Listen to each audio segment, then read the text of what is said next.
Next on Max TV, Manny Pacquiao, Oscar De La Hoya, can they make a deal? We have news and notes, and it's the return of the mailbag. Coming up on the next round.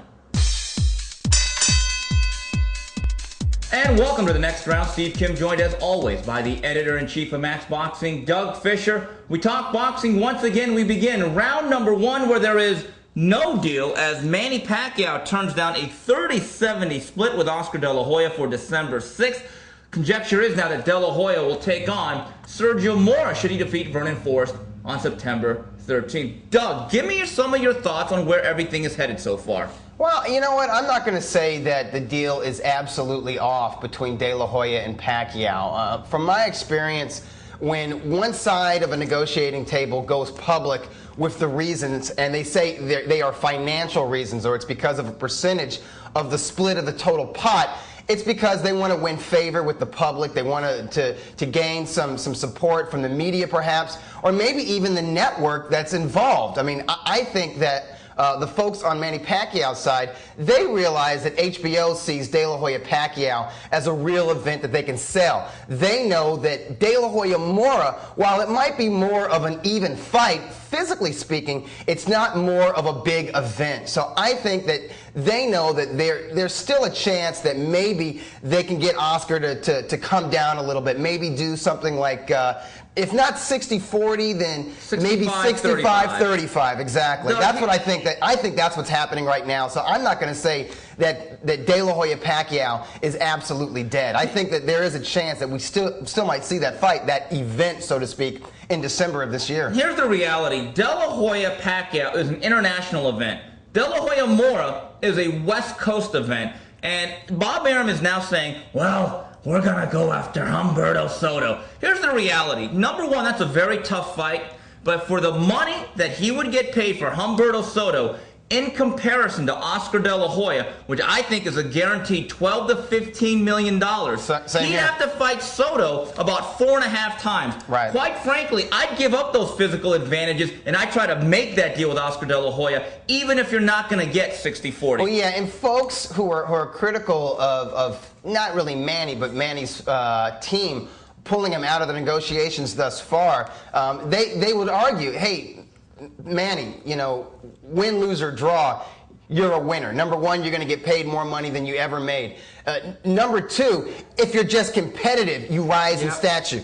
You know, number three, if you get blasted out in the first round, so what? You were a little guy against a bigger guy. You were a guy who never fought over 135 pounds, fighting a junior middleweight. There's no shame in losing, even by knockout. So they look at it as a win-win situation for Manny Pacquiao, and in many ways they're right. Although you do have to factor in, what if Manny took a beating in that fight? Doug, Freddie Roach is so sure that this is the fight to take and that they're going to win it. He's doing more than the Joe Namath. He is guaranteeing money back if they do not win the fight on his training expenses. Doug, on the flip side, I know a lot of people are saying Oscar De La Greedy, the Golden Boy once again is being heavy-handed. But you know what? To play devil's advocate, and I kind of agree with this, I actually make the argument that maybe the 70-30 split is absolutely fair. When it's all said and done, 30% of a De La Hoya fight is much better than 95% of the revenue against Humberto Soto or any other 135-pounder. And one other point, Doug, if you take a look at the pay-per-view numbers and the history of Manny Pacquiao, he's never done an event that broke 400,000 buys, and the fight with David Diaz did well under 200 from what sources tell me. Right. Doug, and meanwhile, maybe 30% is actually very fair. Right. And meanwhile, Oscar De La Hoya can fight somebody like Ricardo Mayorga and do close to 1 million buys, or fight somebody like Bernard Hopkins, who, while was respected within the industry, had never proven to be a pay-per-view player or someone who sells tickets. However, when you combine Hopkins with Oscar De La Hoya, you're talking about a huge event in Las Vegas, and you're also talking about 1 million pay-per-view buys. Even the rematch with Shane Mosley. Mosley, again, a first ballot Hall of Famer, never someone who's a proven pay-per-view player on his own, never someone who put a lot of butts in the seats, but you combine Sugar Shane with Oscar De La Hoya in that rematch in late 2003, and what we're talking about, 1 million or close to 1 million pay-per-view buys. So, you know, Oscar, he is the A side and he's really the B side. You could be a C side and you could still do very good business with Oscar De La Hoya. And it's not like the guy doesn't know it, and it's not like his company, Golden Boy Promotions, is not aware of this. So I would agree with you. I mean, I think it's playing hardball to an extent by just drawing a line in the sand and saying 70-30, take it or leave it, because, you know, like you mentioned, Pacquiao brings that international attention to this fight, and he is considered the #1 pound-for-pound fighter in the world right now. However, his pay-per-view history does not compare. It doesn't even come close to Oscar De La Hoya's pay-per-view history. Doug, give me your thoughts on this as a pure price fight. De La Hoya Pacquiao, I'm of the belief the quickness and the speed and the time and place in their career makes Pacquiao more than just a little bit of a live dog. Agree or disagree? I agree. I agree. And I look at the 12 rounds that Oscar went with Steve Forbes, and actually Oscar, in terms of his form and technique, he turned the clock back a little bit. He looked pretty good. But if you were looking at him from an athletic standpoint, Steve, he slowed down. Yeah. The reflexes were not there. The speed was not there. Even the footwork, which had always been pretty good, it was visibly slower than it was just 1 or 2 years ago. So a trainer that we both know and respect, Rudy Hernandez, explained it to us like this, or he told me about this. He actually thinks that Pacquiao can win the fight. And when I asked him, are you sure about that? He said, think of it as a junior middleweight version of Roy Jones Jr. against John Ruiz. One guy is just too quick. His reflexes are too much for the naturally bigger fighter. And Doug, what's interesting is I know people would say when a smaller fighter faces the bigger guy, he's got to box from the outside. This fight, I totally disagree. I think Manny Pacquiao is actually much safer inside Oscar's reach. And I think I completely agree with Freddie Roach and Rudy Hernandez. Oscar does not pull the trigger like he once did, folks. Don't confuse the current De La Hoya of 2008 with the one of 1998. Doug, what about the fight with Oscar De La Hoya and Sergio Mora, provided that the Latin Snake gets past the Viper September 13th? And trust me, if that's the deal that they're going to make, the pay-per-view main event on paper might be Casamayor Marquez, but they're going to sell it as come see Sergio Mora cash his lottery ticket. Yeah, you know what? I think that's a good fight. I think, you know, I consider, you know, Oscar De La Hoya, if I'm going to rank him anywhere, I will rank him sort of in the bottom 5 of the junior middleweight division. Based on his upset victory in Vernon Forest, I actually rank Sergio Mora in the top 5 of the junior middleweight division. I would put him 4 or 5. So it's a real fight in the junior middleweight division. And you know, Sergio Mora, you know, everyone, you know, people call him the Latin fake, and they think he's just a TV creation. But you know what? TV creations don't beat Vernon Forrest. And if he beats Vernon Forrest again, I think he proves himself as a world-class fighter, and he is a bona fide major world title holder. And I think he poses a lot of problems stylistically for, not just stylistically, Steve, physically. Yeah. He's taller. He's naturally bigger. He's rangier. I think at this stage of their careers, he's actually faster. He's got better reflexes. He's got fresher legs. And he has an unorthodox, unpredictable style that will cause fits for De La Hoya. I think it's an actual fight. I don't know if it would be an entertaining fight, but I think it could be sort of an intense chess match. Now, who knows what directions Team De La Hoya goes should Vernon Forrest even up the score against Sergio Mora. But Doug, rest assured, I don't care what percentage they offer. One way they will not look is towards Tijuana and a certain tornado by the name of Antonio Margarito. Doug, I've gotten emails. I've gotten people that are just apoplectic. They're angry. They are demanding that De La Hoya steps up against Antonio Margarito. Doug, guess what? It's not going to happen. Yeah, Oscar knows better. And you know what? Listen, and I'm somebody, you know, if a fighter is in his prime the way Floyd Mayweather was in 05, 06, and last year, and is, you know, considered to be the best fighter pound for pound on the planet, and he himself believes that he's the greatest fighter ever to lace on a pair of gloves, I'm going to be hard on them if they don't fight a guy like Antonio Margarito. But if you're like Oscar De La Hoya and you're in your mid-30s and you're clearly past your prime and you're clearly not an active fighter anymore, and you're talking about, hey, I just want to have one more fight and call it a day and then focus my energies on my family and my mini business interests, I'm not going to say, no, you've got to fight the Tijuana Tornado, because let's face it, You know, since 1997, Oscar De La Hoya has fought Pernell Whitaker, he's fought Ike Corte, he's fought Felix Trinidad, he's fought Shane Mosley, he's fought Fernando Vargas, he's fought Floyd Mayweather and Bernard Hopkins. I am not going to say the man's a coward. I'm not going to say he takes the easy road, because he's fought numerous bona fide first ballot Hall of Famers. And when you go back 8 or 9 years, he fought a lot of guys who were naturally bigger and stronger than him, who were in their absolute primes, like Felix Trinidad and Ike Corte. Where De La Hoya got himself into trouble was where he said, I will fight the winner on July 26th between Miguel Cotto and Antonio Margarito. There was a problem. The wrong guy won. And he's also made comments that I'm looking for a real fight, I want to go out with a bang, and I want a war. I think De La Hoya is disingenuous to a large degree. I just think he needs to be a little bit more honest and say, this is my last fight. We want to make an exciting fight that is appropriate for the time and place. Now, when it comes to Team Margarito, they're getting a lot of mileage out of this. They are sending out their own versions of Archie Moore wanted posters. Yeah. They're goading De La Hoya. They're making fun of him, and they're having a lot of fun with this. I think this is a way for them to raise their profile. And talking to Sergio Diaz and Team Margarito, Doug, they're going to play this to the hilt, but they know even deep in their hearts, they're not getting this fight. No, I think if they're lucky, they're going to get Oscar's buddy and business partner, Shane Mosley. Yeah. I think they keep their fingers crossed that Shane Mosley beats Ricardo Mayorga next month.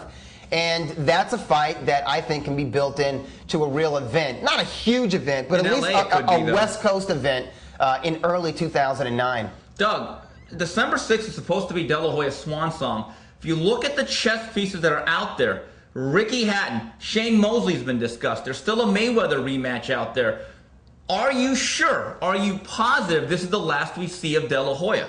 I think it's the last we see of De La Hoya if he gets his butt kicked by Sergio Mora. If he loses his final fight and he is unsatisfied with his performance, meaning it's not even competitive, it's not close to where he could say, well, I thought it could have been a draw. Maybe I won by 1 point, or I made the fight. You know, if he can't say anything like that and he's unsatisfied with his performance, I think he will bow out. Now, if he beats Sergio Mora and, you know, I guess he wins his 11th major world title and he's a title holder again in the junior middleweight division for like the 3rd or 4th time, and he's feeling good about himself. If he feels good about his performance and he really feels the adulation from the crowd, I guarantee you he will fight at least once more. Right. There's a couple of reasons. Number one, he still feels he can fight, and number two, from a business standpoint, when De La Hoya is in business as a prize fighter, it empowers his company. For Golden Boy Promotions with HBO is much easier to conduct. Well, that's it for round number 1. When we come back,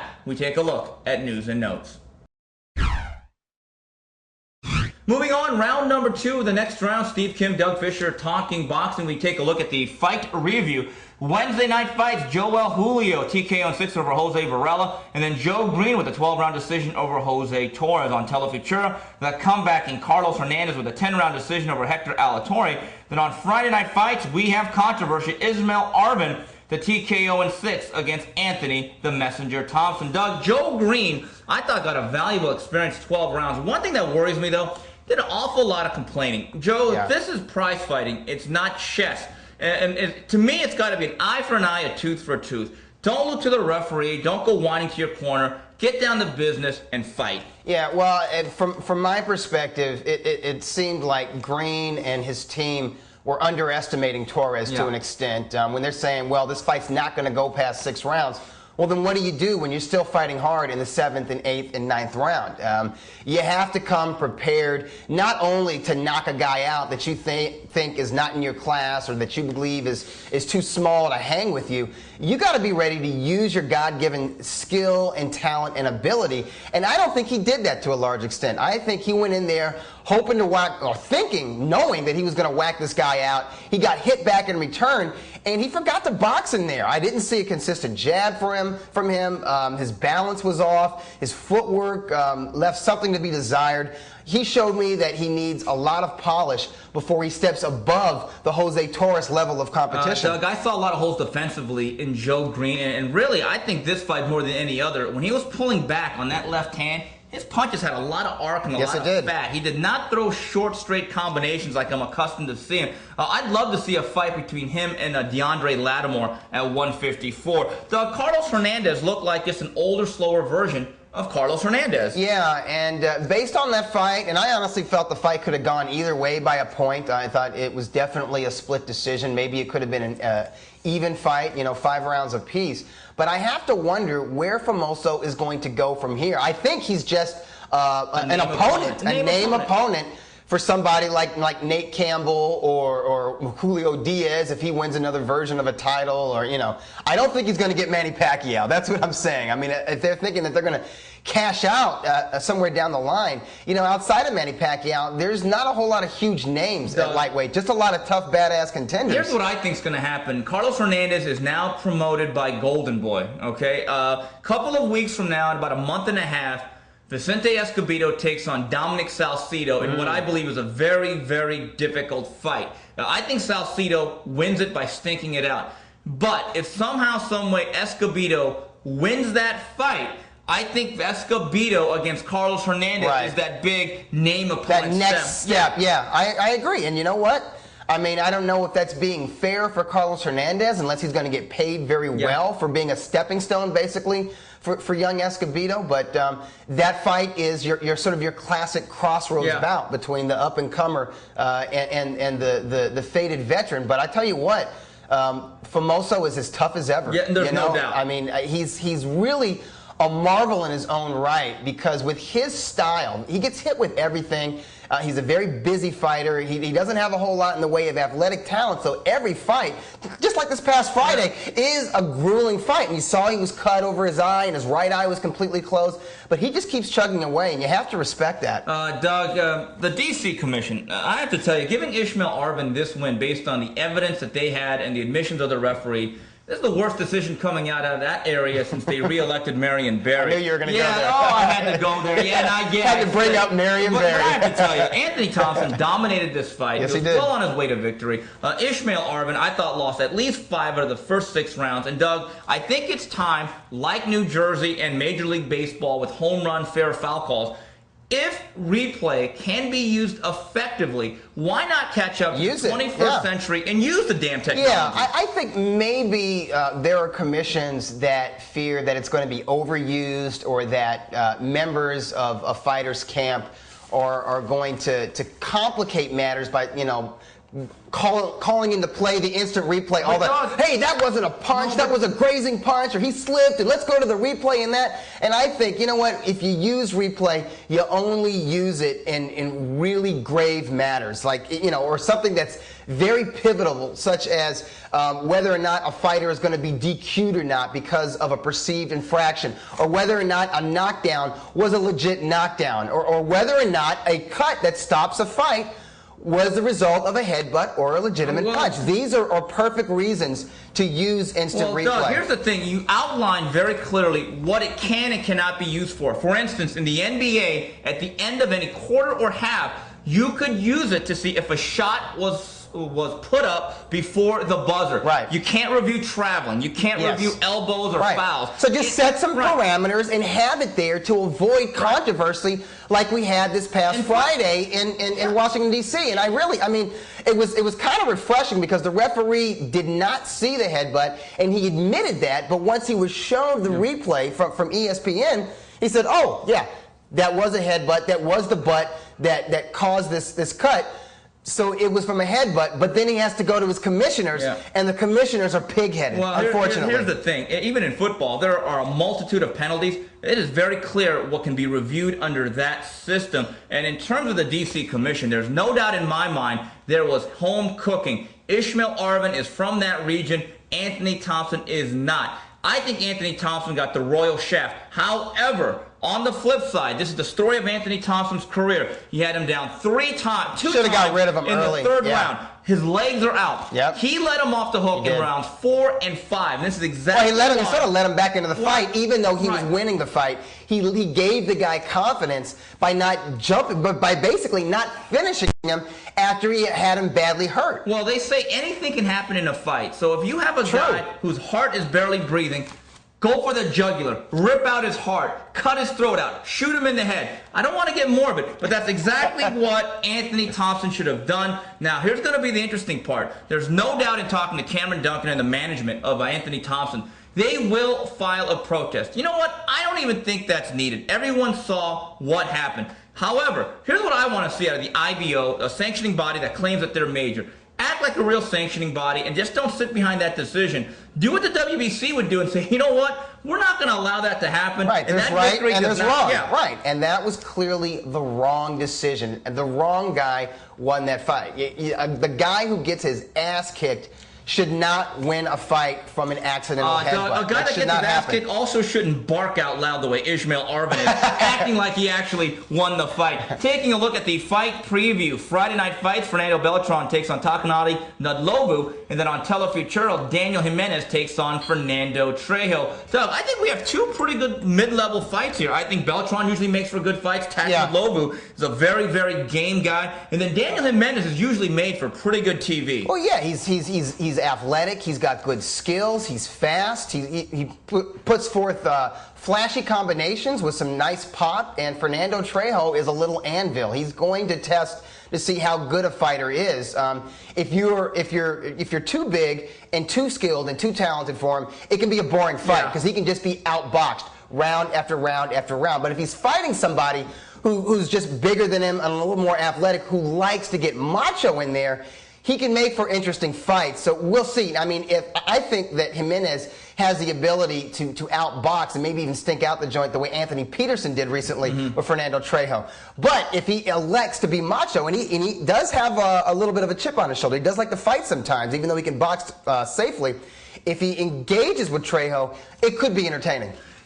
Doug, sad news from the game of boxing. Roshai Wells and Ronnie Vargas were both murdered this past weekend in separate shooting incidents. Roshai Wells in Vegas after getting into an altercation with the man. From what I read and from what I was told, he actually had his small child with him at the time. My goodness. And then Ronnie Vargas, I guess this was some sort of domestic dispute where his car was cut off and then he was shot to death. I don't know what to say except I'm stunned. Roshai Wells was a 96 Olympian. His career had pretty much come to an end, even though I believe he was in training for a comeback. While Ronnie Vargas is a guy that I had seen live this past April in Atlantic City, managed by Pat Lynch. He seemed promising, right? He looked like a pretty promising fighter. And this is sad, just young lives coming to an end. Yeah, I mean, you know, boxing is a dangerous sport. And there's no doubt it's dangerous in that ring, but it's also dangerous outside that ring. And a lot of these folks who come into boxing, what's sadly ironic is a lot of folks come from dangerous social places. They come from dangerous parts of society, places where they weren't meant to succeed, and they can use boxing as an on-ramp to a much better life. And when they escape that, but they still get pulled back in, or they get caught in whatever madness they get caught in, it's very sad. I agree with you with Roshai Wells. His career was pretty much over. He was a pretty good boxer. He fought for the WBA junior middleweight title a couple times. He just couldn't get past Alejandro Garcia. Yeah, but he was a good boxer, and I met him because he was a frequent sparring partner out here in the West Coast in Big Bear and in Las Vegas. He gave Sugar Shane Mosley very good rounds, 5 or 6 years ago, and I was able to meet him when he was part of one of Mosley's camps, and he was a really nice guy. And it saddens me because he was a family man, and he wasn't just some young kid, which is tragic in its own right, but it's even more tragic because he has a family and children who are going to be impacted for the rest of their lives because of what happened. Yeah, our condolences and prayers to the families of both Roshai Wells and Ronnie Vargas. We come back. It's the return of the mailbag. And we wrap things up on the next round. We go to the mailbag. Remember, go on the Max Boxing message board. There's always a thread dedicated to the next round. Send in your questions. They could be answered by the Michael Phelps and Usain Bolt of Max Boxing. Here's one from Boxing is Back. Hey, Doug and Steve. What do you think of the talented prospect Joel Julio and his chances against top competition like a Paul Williams and an Antonio Margarito? P.S. Doug, that Antonio Margarito impersonation from last week is classic. Doug, Julio, who that was not an impersonation of Margarito. That was more of a conceptual. That was Ali. Yeah. I was saying, don't expect Margarito to act like a vintage Cassius Clay. Doug, João Julio blew out Jose Varela. Pretty impressive. He did look Here's good. The thing that I. And by the way, I don't consider him a prospect anymore, even though he's young.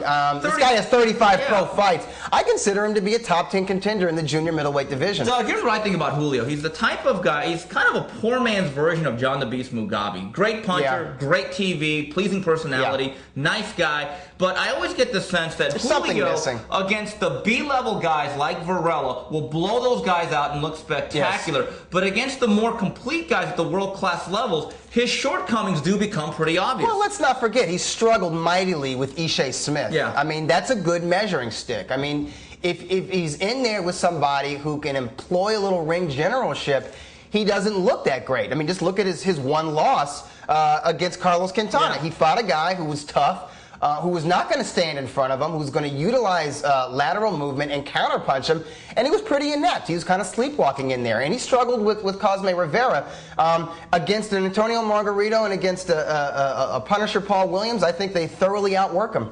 Agreed. Over 12 rounds. Absolutely agreed. Here's one from Prodigious One. Margarito beat Joshua Clottey once and will probably gut out another one. But how do you think Tony would have done versus another welterweight from Ghana, Ike Quartey? Good fight, right? Absolutely. Oh, absolutely. You know, I might even give a slight advantage to Quartey because of that left stick. It was such a piston, and it was so hard to get around. And, you know, Quartey, when he was in his prime, and by the way, I think he was a little bit faded. He had been inactive, and he'd been struggling to make 147 when he fought Oscar De La Hoya. I don't consider him at his best in early '99 when he fought the Golden Boy. But I'm talking about the guy who tossed around Vince Phillips like a rag doll and beat up on Obakar for 12 rounds. That guy had a left stick that was so hard to get around, and even if you could take it, and I think that Margarito could take it, if you get inside and you could hit him with your best punches, like, trying to think of this guy, the former WBO welterweight from Durango, Mexico. Jose Luis Lopez. Jose Luis Lopez was just as sturdy, just as big and sturdy as Margarito, but he had a lot more power than Margarito, maybe even a bit of a better technician. And he hurt Quartey, dropped him twice in a pretty good 12-round title fight, but Quartey showed that he was able to take that heat. He's a dangerous guy. Here's the thing. If you could get on the inside of Quartey, you could outwork him. People seem to forget when he won his title against a very good fighter by the name of Crisanto Espana. Yeah. He was behind in that fight. That's true. It was a very good fight. The one thing I noticed about Espana, Quartey, a big, rangy, busy guy like Margarito. With the Jose Luis Lopez fight, Quartey was perhaps the best welterweight in the world for about 8 rounds. True. And then in the championship rounds, he would fade. Yeah. I actually thought he should have beat De La Hoya, but I thought he lost the last 3 rounds and he got knocked down. Yeah. Jose Luis Lopez, he had the late knockdown and was hurt very badly in the 11th. Yeah. I think it's a 50-50 fight. Yeah. I don't think there's any doubt. The jab, the bazooka of Quartey would have given Tony fits. Then Tony, in the last half of the fight, would have to make up that distance, and he may have been able to do so. Here's one from Jab Kills. Hey, guys, I believe De La Hoya can sell crack to a nun. And he doesn't mean Michael Nunn. But I don't know if he can sell a fight with the Latin fake. The fight screams boring. I cannot think of any way they can spin that promotion. I am not interested in this fight at all, but I am interested in how they try to get people to buy this pig. Thoughts? I think, wow, that's pretty harsh. Everyone's harsh when it comes to Sergio Mora. I don't know what it is. He just rubs guys the wrong way. It doesn't matter what. What has he done to you? Yeah, I mean, he was on the contender. You know? I mean, he lost to Peter Manfredo Jr. That's Peter Manfredo Jr. Yeah, I don't know. You know what? I think you spin it as it's De La Hoya's last fight, and he's fighting a native of East LA. Doug, I think you build it up as a potential passing of the torch. Here's the thing that gets me, though, and this makes me grind my teeth and smile at the same time. Last week, Oscar De La Hoya was on a local radio show out here called the Loose Cannons, which is one of the big drive time shows, AM 570. Okay, me and you have both been on that station before. Funniest thing Oscar said was, well, you know, one of the reasons I want to fight, and that's very poor imitation of Oscar. If he should beat Vernon Forrest, he's a great champion. I'll be in the best shape. But this is the thing that got me. He said, and he has a major title belt. He'll have the WBC belt. Excuse me. Time out. Golden hypocrisy. Yeah. You brought in March. Remember in March after Marquez Pacquiao. Here's a better impersonation from the Swiss bank. Oh no. For the good of boxing, we do not recognize the WBC or any of these major belts. We have the ring title. Hello. Hello. I mean, Oscar's always had sort of a volatile relationship with the WBC. Not quite as bad as Ricardo Maldonado and Marco Antonio Barrera, but they have been on the ins and outs before. But Doug, how in the world do you sell the fact we bought a major belt? We're going to make the sanctioning bodies irrelevant. We're going to drive them out of the game because the Ring Magazine title, that's the major belt. But we're going to fight Sergio Mora because he has a Because he has title. a major belt, and it's the green belt from Mexico City. So before anyone says those belts are worthless, De La Hoya doesn't think they're worthless, and he owns the Ring Magazine. Here's another thing that the great Rudy Hernandez often tells me. Like, Oscar criticizes the belts. You know, at his house, he's got a trophy case in his filled office. with belts. No, actually, in his office, if you go to the front reception area, all the belts are there. So take those belts down if they're worthless. But obviously, you know what, the belts do mean something, and I agree with half of what Oscar said. I agree. If Sergio Mora beats Vernon Forrest twice, back to back, that means something. He's world class. I'm sorry. He's world class. I mean, before Vernon Forrest fought Sergio Mora, people were recognizing him as like number 1 or 2 or maybe 3 in the world at 154 pounds. So what does that mean if Sergio Mora beats him? You can't say he's old all of a sudden. Yeah, and now Vernon Forrest can't can't say the timing was wrong, I was overtrained. Not twice in a row. Not twice in a row. Absolutely not. Final question from Who or Ju0011. Hey guys, what is up with the two Mexican warriors, Rafael Marquez and Israel Vasquez?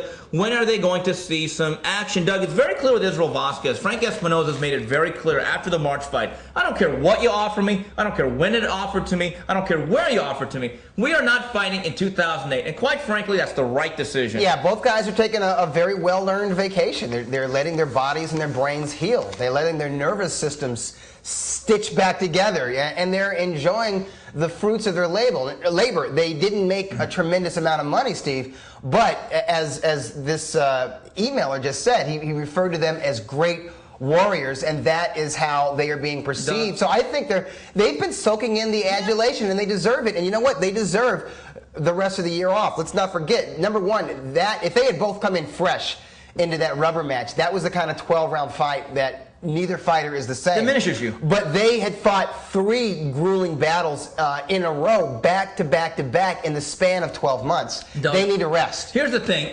Both of these guys, I think, may be significantly diminished after that 3-fight series. We just can't look at it as one 12-round fight. We got to look at it as, what, 25 some Yeah, 25 rounds. And the way I look at it is the most money that each of them can make is against each other. So if I'm Frank Espinoza or if I'm Nacho Beristain, unless I see the other guy at the table for my biggest payday, I don't mess around with tune-up fights or interim fights, because you could lose that. Lose that fight. You could lose that. There's and definitely. the payday. And let's face it, in the 122-pound or even 118-pound divisions, there's not many well-known names. It's not like they have fighters that are well-known that network executives are going to be interested in putting them on. It's not like you're going to see Rafael Marquez fight a 3rd match with Silence Mabuza and have that find its way. And Juanma Lopez, you stay away from him by 50 feet. You stay away from guys like point. that, exactly. And you know what? I would probably favor Lopez to beat these guys. So you know what? Don't ruin a good thing. They have earned the right to take a break, and they've earned a right to make a buttload of money in a 4th fight. Absolutely. Well, that's it for this week's edition of TNR on behalf of Doug Fischer and the rest of Max Boxing. Till the next round, goodbye, everybody.